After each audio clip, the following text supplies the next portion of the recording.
yang jungle tapi dibantah, ya kan? Nggak harus yang jungle kok menangnya, ya itu bisa juga gitu. Nah ini dia. Oke. Tim yang bisa kita bilang sangat kuat. Kenapa sangat kuat? Karena dia satu-satunya tim yang berhasil menumbangkan FUT dengan 1-0 ya di babak group stage. Dan dia harus menghadapi tim Huns kali ini. Tapi tenang dulu Ranger Mas, karena itu best of one. Dan kita belum tahu kan nanti kalau di best of three mereka mainnya seperti apa. Yang pasti ada kesempatan kedua tuh bikin orang tuh lebih tenang, orang tuh lebih yakin. Dan ya memang sih waktu juga yang bakal menjadi eksekutor mereka. Maka waktunya cukup untuk mereka reset. Dan mungkin gak sih buat kalian juga ada satu player dari Filipina, Nuts, yang memperkuat ya dari Alpha Seven. Ini juga yang kemarin tunggu-tunggu nih sama Ranger Mas. Ya. Gimana Ji? Karena gue pengen banget sih ngeliat dia ketika ketemu dengan tim yang sebanding. Dan ini dia, tim Huns. Dengan adanya Bankai, Steel Meta, Kenny, Oyu, dan juga Yuki. Nanti ini best of 3 series. Jadi mereka punya chance yang sangat kuat untuk mereka bisa melaju ke game yang ketiga dari Alpha Seven. Wow. Tapi kalau Huns, mereka ingin bermain seperti biasa dengan 2-0. Let's see. Kita akan buktikan. Ya. Oke, tapi kalau ngeliat dari XP-nya nih Be, ada Bankai juga ya dari The Huns. Menurut lu gimana nih Be, Bankai lawan Nuts? Mungkin aku cukup setuju sama Ranger Mas kemarin. Sebenarnya ini yang gendongnya bukan dari Bankai, jadi mungkin Bankai harus lebih bisa keep up. Apalagi sekarang kan semua mata tuh ke XP lane ya. Kalau XP lane-nya bikin big play, pasti bakal ngebantu banget buat junglernya juga. Jadi emang harus tetap bisa keep up sih, apalagi lawannya Nuts. Ini lawan yang sepadan banget. Dan expect sih tentunya untuk The Huns memberikan perlawanan yang sepadan dan sekaligus menjadi lagi-lagi ya reminder bahwa The Huns ini adalah juara dari grup B. Dan kalau bener kalau kata orang-orang nih emang nanti Alpha Seven yang menang, berarti ya kita boleh bilang ya kalau emang ternyata di grup A itu benar-benar keras semuanya, benar-benar ketat persaingannya, bahkan sampai ada tiebreaker dari waktu yang menjadi penentu dari urutan mereka. Dan emang di grup B itu malah The Huns ini bisa dibilang cukup beruntung, iya. Jadi karena emang semua mata tuh kan kalau ngomongin grup B pasti Falcons kan, tapi Falconsnya harus ketemu sama Foot Esports juga di bracket satunya. Ya, oke. Tapi sebelum kita mulai kayaknya Oji boleh dulu Ji. Biasa disuruh absen dulu, disuruh predik dulu, coba Ji di kolom komentar Ji. Oke, udah ada 1.100 miliar orang yang berada di YouTube MPL Indonesia. Jadi langsung saja ramaikan. Ini udah ada Deana, ada Mugato, ada Gesisa, ada Ian, ada Yudi, ada Rahmi, ada Aldo, ada terlalu Aldi, dekat. ada Ilham. Wah, Iya, terlalu dekat. Tantang terlalu emang. dekat. Oh, ada Mas Joko. Oh, ada teman-teman yang tadi udah disebut sama Ranger Emas, boleh ya ikut prediksi coba nih menurut kalian siapa yang bakal lolos ke babak selanjutnya. Pasti kan opini berbeda-beda kan. Kalau dari Ranger Emas ada pergantian nggak prediksi yang lolos? Mungkin kalau kita lihat setelah match ini ya, karena Alpha Seven menghadapi tim yang paling kuat tidak ada kalah sama sekali. Ada Vio Caramel tuh. Oh, Ada- itu dia ada streamer Caramel. juga, di streamer ya. Ya Ada lagi ini. stream berarti dia. Ada Kana, ada Mona tuh. Banyak ya guys. Ada Firly. Ya, Ada KB. Ada KB. Mana KB? Di mana? Ini Ada di sini? Oh, di sini. Iya. Benar. KB gimana ngelihat dari yang bakal lolos, bakal ada pergantian atau enggak? Kalau pergantian yang Prediksinya? lolos, prediksinya tetap Versotime sebenarnya. Tapi karena udah Masih. nggak ada ya, kita bakal lari ke Foot Esports kalau begitu. Karena di sana ada Oke. salah satu teman kita juga, ada Indo cuy, ada Bang TZ ya. Loh, FUT T-nya TZ kan? TZ itu Nggak salah. saham jatuhnya emang. Nah, makanya gue Iya kan? Tapi ini dia nih, Huns kan 4-0 ya kalau di babak grup. Terus ketemunya langsung dengan Alpha Seven yang berhasil ngebuat tim FUT ini nggak menang dengan sempurna. Jadi ini akan sungguh sangat menarik menurut gue pribadi untuk dilihat. Pasti akan kerat. Jadi tanpa berlama-lama kita akan langsung lihat aja sih Lim. Yap. Seperti biasa ya, kita menunggu draftnya. Dan jangan lupa terima kasih untuk STC juga nih yang udah empowering a new generation of players, fans, and champion, serta broadcast juga untuk kemenangan mereka di dunia. Ngomongin soal draft, kayaknya dari kemarin masih identik dengan tank jungle ya, dari presentase lebih besar maksudnya. Karena kalau ngomongin assassin, masih sampai sekarang gue cari loh, ini Fanny gimana nih Ranger Mas? Ya, ngomongin Caravani kayak masih berat ya Lim menurut gue. Karena itu dia Susah masih ya? membutuhkan term and condition menurut gue. Jadi Dari kami gimana? sungguh berat. Buat aku mungkin sambil menunggu juga ya untuk ada patch yang minor sebenarnya sebelum kita menuju ke NWI dan juga sebelum menuju ke MSCWC. Tapi poin terpentingnya emang buat sekarang selama tank jungle emang lagi superior, pakai dulu aja. Mungkin nanti kalau misalkan udah kena nerf atau mungkin tank jungle-nya udah mulai berkurang, farming pattern-nya itu assassin baru bisa muncul. Karena kan kelemahan dari hero-hero tank jungle ini kan farming speed-nya ya, yang kadang-kadang kalah banget nih, even sama Isunshin, even sama Hirara, atau bahkan sama Nolan. Itu jadi emang benar-benar harus dikhawatirkan. Sama dengan sekarang, tank jungle superiornya di farming, dan kalau emang bisa ngimbangin ya wajar ya. Sama-sama level 4, tank jungle ultimate-nya penting banget untuk team fight di area turtle, area-area sempit. Makanya itu alasan kenapa Assassin masih belum bisa muncul sampai dengan sekarang. Loh, emang di next patch tank jungle bakal diapain, Be? Bakal dianu-anuin dah pokoknya dah. Wah, pokoknya bakal ya itulah ya. Kalau bahasa kerennya tuh ya TTA, Be. Bakal Harus kayak bakal gitu. disegala-galain pokoknya, bakal dialihin. Ya TTA. Jadi ya kalau ngomongin soal patch pasti selalu ya sebelum turnamen itu akan ada sedikit adjustment. Tapi rata-rata nggak bakal sampai yang major adjustment lah. Nah, minor kan makanya tipis-tipis dibilang kan. Tapi ini minor masuknya, Be. Kayaknya ya sebenarnya minor sih Minor, dari minor. update ya. Betul. Tapi kayaknya dampak ke gamenya major kali. Dampak ke gamenya major karena ngebuka potensi banyak banget hero fighter sih terutama. Bukan langsung ke assassin ya Bang Lim ya. Tapi kayaknya ke fighter sih harusnya. Alright, let's go. Draft sudah dimulai kali ini. Alpha 7 ada di second pick dan first picknya untuk The Huns, Coach Beku melawan Coach Sirus. Wah, ini- Rose nggak jadi host ya? Beda Ros. Kalau yang ini Abang Ros berarti ya. Kalau nggak Sir. Tapi ini keren loh. Di saat semua coach itu kan namanya biasanya coach gitu kan depannya kan. Coach Beku gitu kan. Coach Panda, Coach Yep. Coach Yep, ya kan. Kalau ini Sir Ros. Coach Panda. Buset. Manggilnya Sir, bukan coach lagi. Sir. Keren ya. Kalau lagi eval, Sir, apa salah gua, Sir? Ah, kamu Sir. tadi rotasinya kelamaan di gold lane. Nah, keren. Atau enggak ini kayak kalau misalnya mau mulai game, Sir, apa yang kamu suruh Sir? Gitu. Nah, what's your Itu comment? kayak Fanny dong. Fanny tuh, what's your comment? Tapi ya Fanny nggak usah dicari lah ya. Kayaknya nggak bakal muncul nih kalau untuk Fanny. Iya. Irara justru yang di ban. Hirara emang dari kemarin akan menjadi sebuah prioritas ya, entah mengapa, tapi memang harus pindah saja kalau menggunakan Hirara. Ini juga kita lihat Freya dan juga Atlas masih menjadi prioritas. Bahkan dengan menyambut adanya Nuts dengan salah satu signature hero-nya, Arlot, Profesor. Wah, jujur The Huns lumayan berani ya di saat di grup A ini rata-rata mereka nge-ban loh untuk Arlotnya Nats. Mereka nggak berani buat berhadapan dengan Arlotnya Nats. Sementara mindset itu ternyata dibantah oleh The Huns. Mereka berani asalkan rate-nya sepadan dan mereka beranggapan bahwa Freya ini adalah hero yang sepadan untuk bisa dijawab untuk Arlot. Nah, tapi ini penentu juga nih, apakah atasnya akan ditemani dengan tank jungle, tapi ternyata tidak.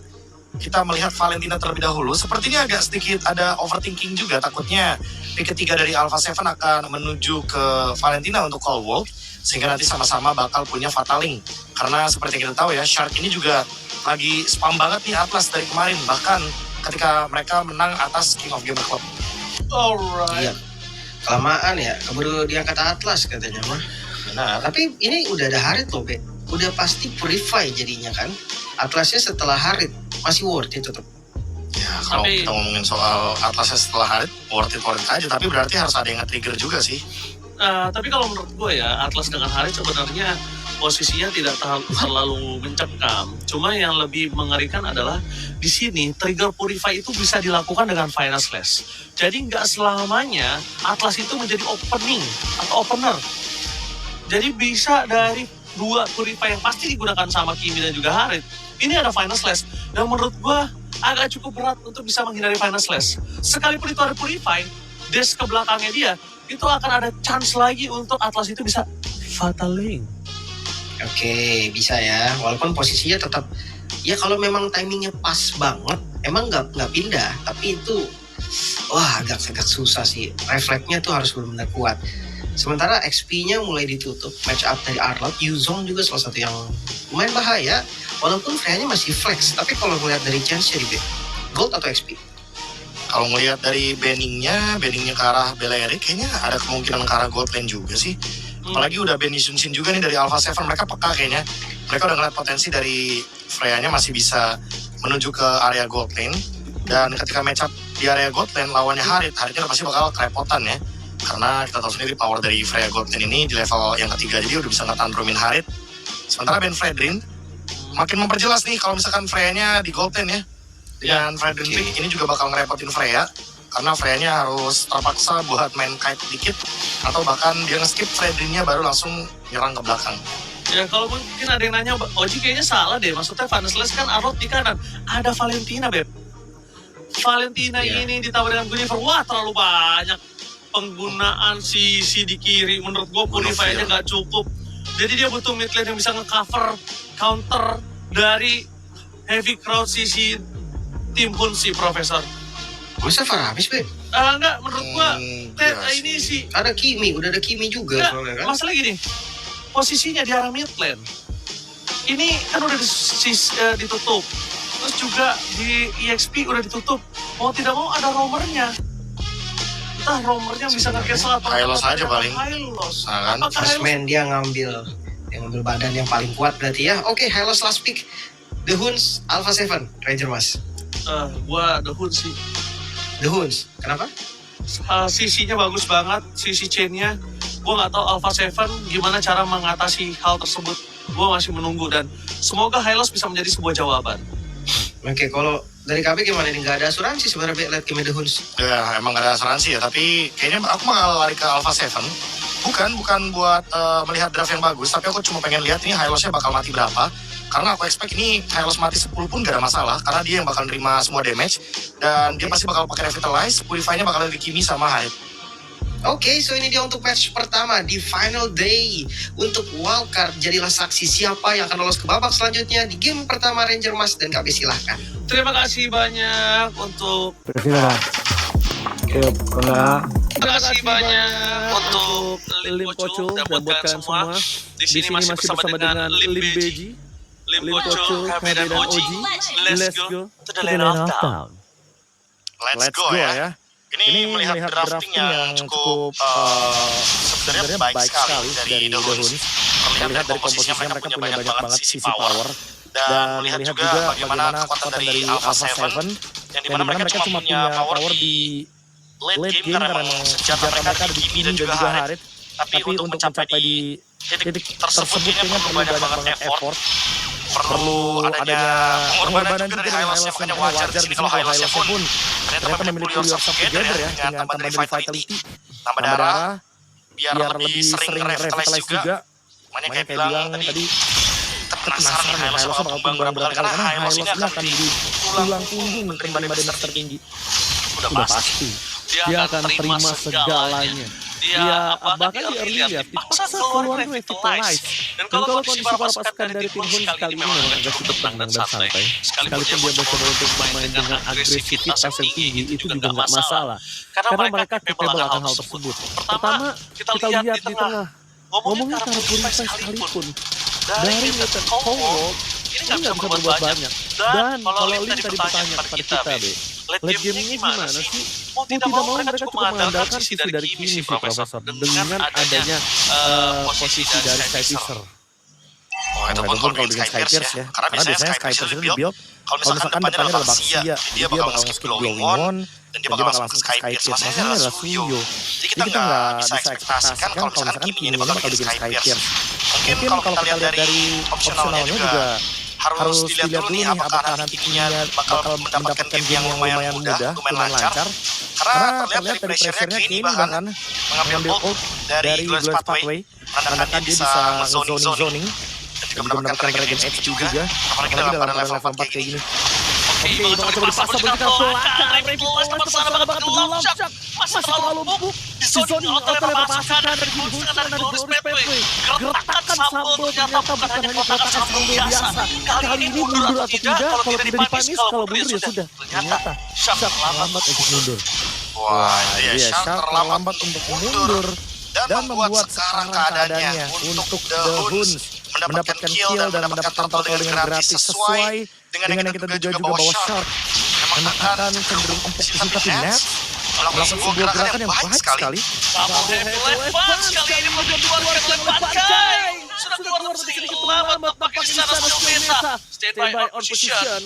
Nats menjadi pilihan utama untuk bakal coba di-take down dan ini dia. Clear yang dilakukan Nats. Kayaknya tidak bisa membuat banyak. Habis skill meta, berhasil memancing flicker aja udah bagus. Setidaknya Bankai hanya kehilangan poin itu. Flicker sama ada, bakal coba dipaksa. Atlas dari OU dipaksa satu poin kill kembali dan ternyata masih bisa selamat. One last HP dari Atlas. Gagal didapatkan dan ini kali ini juga trigger disiplinnya cukup lumayan bagus. Wah, jujur kalau kita ngomong Atlas dalam keadaan tadi ya, pada perfect match, masih bisa dibalikin. Body block, kenapa shot? Berhasil memakan skill meta kerugian yang sangat mahal. Dengan adanya agresivitas yang dilakukan oleh Woods, ternyata itu menimbulkan impact yang sangat merugi untuk para pasukan dari tim. Wah, itu tadi malah nge-trigger pasif yang overworld lebih mudah ya, Pataling. Pataling ke dalam, Shaq jadi pilihan utama dan ingat kata Profesor KB catatan. Gak masalah Shaq mau mati solusi sekalipun. Selama tim Alpha 7 punya waktu dan bahkan dia bisa menang, itu udah menjadi kemenangan mereka. Itu dia ya. Melihat bagaimana gerakan di awalnya juga udah sangat lancar bagi Alpha 7, tapi dua death point untuk Shark yang memang tujuannya dari awal akan menjadi badan yang paling kokoh di depan, yang akan menerima semua damage yang ada dan terset up nih. Ini kalau best player dapetin satu turtle aja atau mencuri atau menghentikan perfect turtle, The Huns bakal dalam ancaman dan mereka itu bisa kena kaitin sedikit aja, gamenya bakal berubah. Karena seperti kita lihat ya, Netsnya belum join teamfight dari tadi. Kita juga belum melihat adanya gangguan Wolf, bisa kill damage. Dan sekarang Turtle di setup duluan. Budivernya masih nge-cycle di area jungle dan mendapatkan konsentrasi energi. Kalau ada Valkyrie, Yuki berangkat ada Pataling, dapat melakukan apapun dan skill meta. Double stun berhasil mengeliminasi the power of revolution dari Alpha 7. Yuki sebagai gold laner, semua kill diterima oleh dia, keuntungan yang melimpah dan bahkan Nats coba bertahan di sana, keluarkan apakah dikejar dengan satu fast smash. Nats still survive. Ini Nats former dari champion MSC. Nats bahkan lagi-lagi ya menunjukkan sebuah action yang selalu membuat skill meta melawan kerugian dari rotasinya. Beberapa kali dia melakukan rotasi ke EXP, rotasi ke arah Arlot, dan masih belum mendapatkan hasil. Walaupun jujur ngomong-ngomongin fight besarnya The Huns tetap untung. Mereka bahkan unggul 1.600 gold. Tapi lihat masih belum ada poin kill karena Nets dan mereka harus melakukan hal tersebut secepat mungkin sebelum nanti dia akan menjadi masalah. Karena minimal dari OU-nya juga nih dia bisa banget buat fatalin karena Nets. Selama tidak ada flicker, targetnya itu bebas banget dan ada satu ini lagi. Kalau dipaksa, kayaknya masih belum cukup dia bisa diberikan. OU ke arah belakang, kasih target utama dapat Pataling. Dikeluarkan Bankai. Kali ini bersama dengan belakang sama-sama dengan Yuki dan Chang bola dan Body pegang sama dengan Nats kali ini. Lenyap di dalam bumi. Freya Tantrum berulah. Yuki memporak-porandakan Alpha 7. Wah, ini benar-benar permainan yang menggila banget dari Yuki. Dan gak cuma itu, startnya dari skill meta, dia nge-trigger banyak banget resource yang tersedia. Bahkan dari Shark udah selesai dengan Revitalize. Ditutup dengan ini.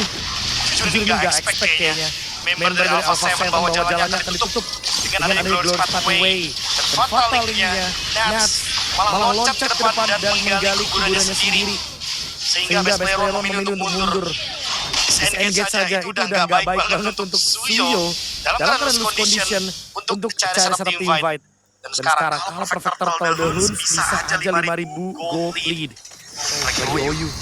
5.000 gold, ini bahaya OU bakal kena finals. Tertinggal akan kacau di pergerakannya Tato.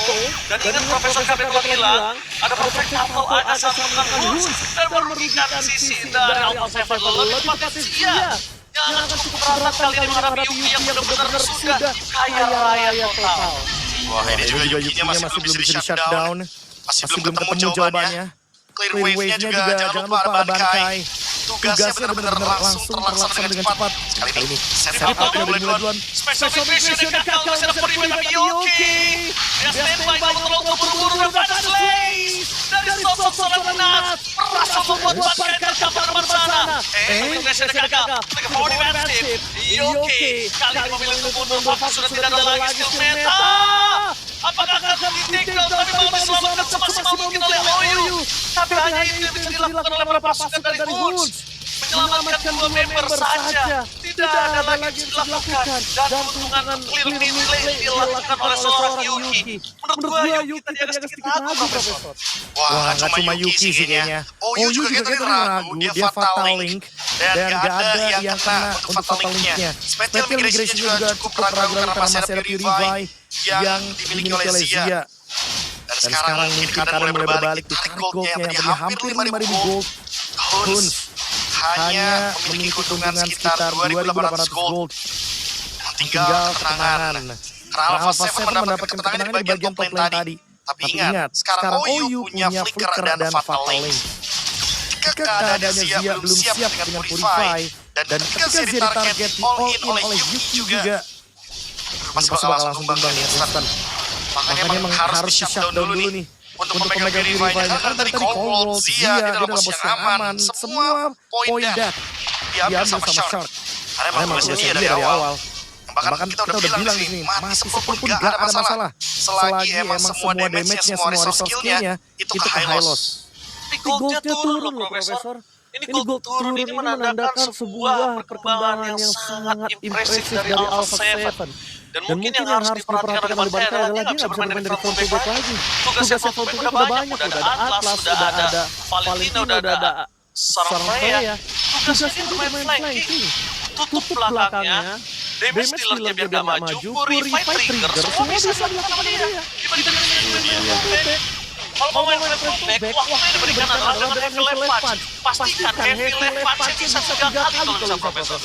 Ya, PR dari Dohun adalah harus membiarkan free hit ya. Lu bisa mendapatkan turret. Tapi masalah utamanya juga gak bakal bisa dikasih free hit karena terlalu banyak hero range yang aman banget positioningnya. Dari Alpha 7 ada Kimi. Bahkan dia punya Starlium Beam, dengan efek Immobilize. Ada efek slow juga dari Zaman Force. Dia udah pasti Yuki bakal menerima damage dengan sangat-sangat masif. Dan emang harus di-split push kayaknya ya. Lordnya bergerak ke bawah, mungkin pushnya bakal coba buat dipaksa di bagian top lane. Sementara masih ada pasif dari base turret tentunya di bagian top lane. Bottom lane ditahan oleh base player 1 dengan adanya Evil Killer barusan. Jadi Lord datang pun masih akan ada pertahanan dari pasif base turret. Alright.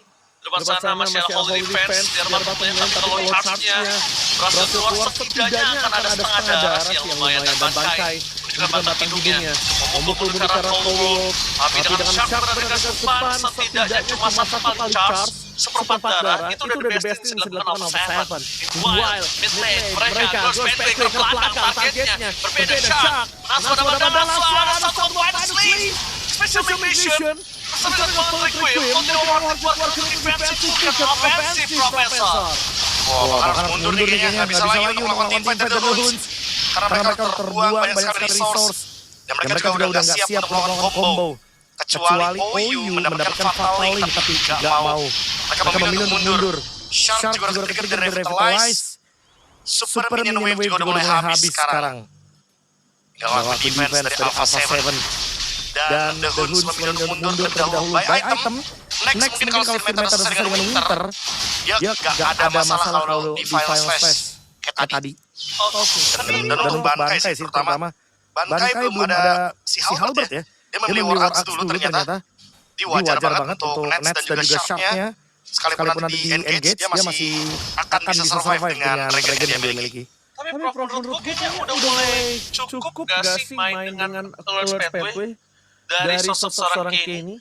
Udah boleh loh menurut gue mainnya ke arah Final Slash. Karena para pasukan dari tim Alpha 7 juga butuh shock terapi. Dari tadi ketika Ghost Pathway dibuka, Alpha 7 tahu oke ini ada waktunya untuk mereka bisa perang. Kita disengage. Waktu disengage udah berhasil, mereka baru serang balik. Kalau Hans mau seperti itu. Tapi kalau Alpha 7 terkena shock terapi dengan adanya Final Slash, mungkin itu bisa menjadi jawaban yang cukup mahal. dipaksa Fatali. Benny, Zone out secara belakang. Still Belmera.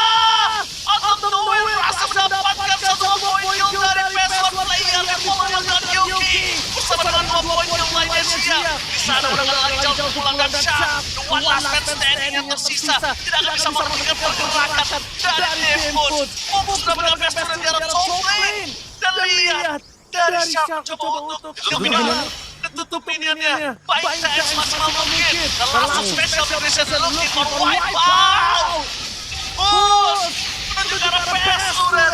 Fokus mendapatkan satu poin kill. The Hoods take. Bukan cuma The Mongols yang kuat, dari Mongolia The Huns menunjukkan bahwa perwakilan dari Asia Timur juga punya taringnya sendiri.